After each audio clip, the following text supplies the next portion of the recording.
မင်္ဂလာပ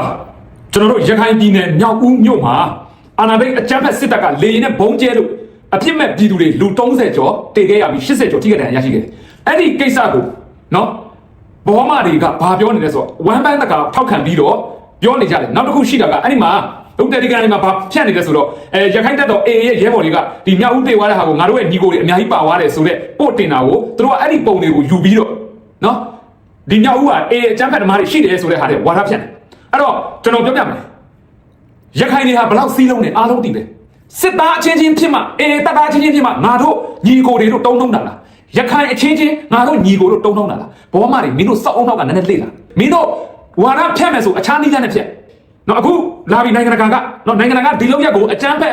်လောက်ရက်အဖြစ်ပေါ်ပြပြီးကျွန်တော်ပြီးသတင်းဖတ်ပြမယ်အဲ့ဒါနောက်တစ်ခုကဘာလဲဆိုတော့ကြောက်တော်မှာတဲ့ဟိုသူတို့ရဲ့စစ်တင်းမောကိုအေကပြစ်လို့သူတို့စစ်သားမိသားစုဝင်တွေ900ကျော်တေခဲ့ရတယ်ဒါကြောင့်မလို့ပြန်လက်စားရှည်လာဆိုတဲ့စကားကိုပြောနေတယ်ဒီစစ်ခွေးတွေကဘလောက်ရုပ်မှလဲကျွန်တော်ပြောပြမယ်ကြောက်တော်ဖြစ်စဉ်ဟာအေကြောင့်စစ်သားမယားတွေစစ်သားကလေးတွေတေရတာလာ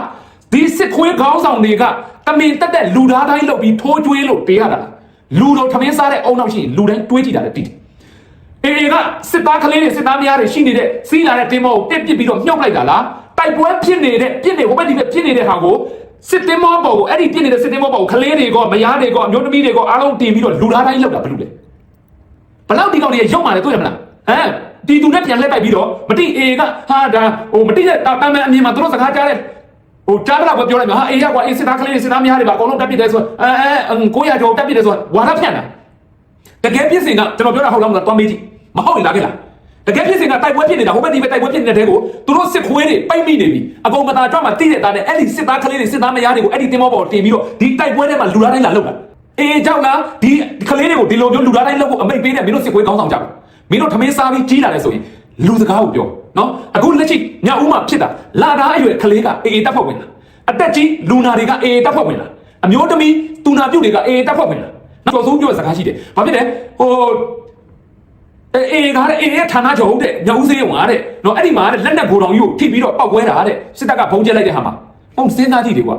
တော်လိုင်းတပ်ဖွဲ့တစ်ခုကအဲ့လိုထီထီမာမာစေးရုံကြီးမှာတွားပြီးတော့ဌာနချုပ်ကြီးဖွင့်လက်နက်တိုက်ကြီးထောက်ဆောက်ဒါတော့တတိုင်းပြည်လုံးသူတို့ဘုံလိုက်ကျဲနေတာကိုတိရတာနဲ့အေးခေါင်းဆောင်တွေကအဲ့လိုထီထီမှာတွားပြီးတော့လက်နက်တိုက်ကြီးဆောက်ပြီးတော့စေးရုံကြီးမှာတက်ပြီးတက်ဆွဲပြီးတော့ဗာတင်နှန်းချောင်းမှာဖွင့်နေတယ်ဖြစ်နိုင်လားစဉ်းစားကြည့်မင်းတို့အုံနောက်နဲ့တွေးကြည့်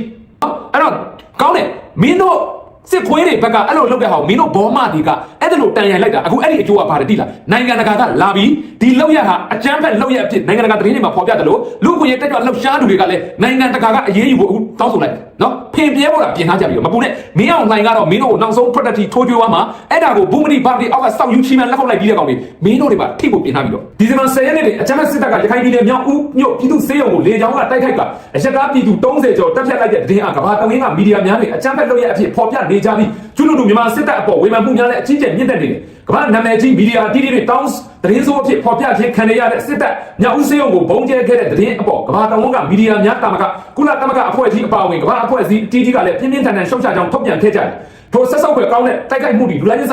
စာနာမှုဥပဒေအောက်တွင်အကာအကွယ်ပေးထားတော့စေယုံများပြီးပင်စေယုံစု၏အကြမ်းဖက်မှုမှာဘေးကင်းလုံခြုံမှုမရှိဒီကိုပြသနေကြောင်းနှင့်စေယုံစု၏အစိုးရနှင့်ကုမ္ပဏီများ၏ကြံရပါပတ်သက်မှုများမှတစ်ဆင့်ဗန်နာငွေလောင်စာဆီစစ်လက်နက်များဆက်လက်ရရှိနေခြင်းကြောင့်ရင်းလေကြောင်းအကြမ်းဖက်မှုများကိုကျူးလွန်နေနိုင်ခြင်းဖြစ်ကြောင်း Justice for Myanmar ကထောက်ပြဝေဖန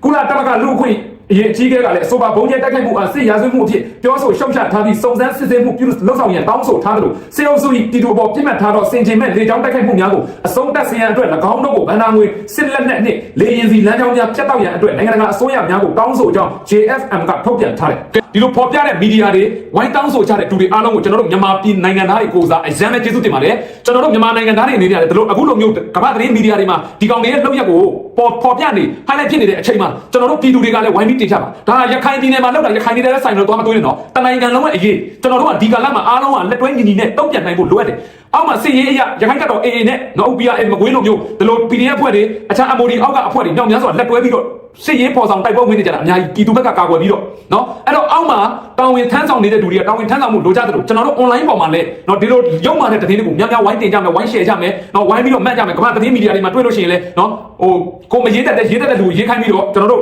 ဝိုင်းတောင်းဆိုရမယ်ဒါမျိုးတွေ speak out လုပ်ပေးဖို့အရန်ရေးကြီးတယ်ကျွန်တော်တို့တွေဒါကိုပြည်သူတွေကဘယ်လောက်ထိလက်မခံဘူးဆိုတဲ့ဟာကိုပြဖို့လိုတယ်နော်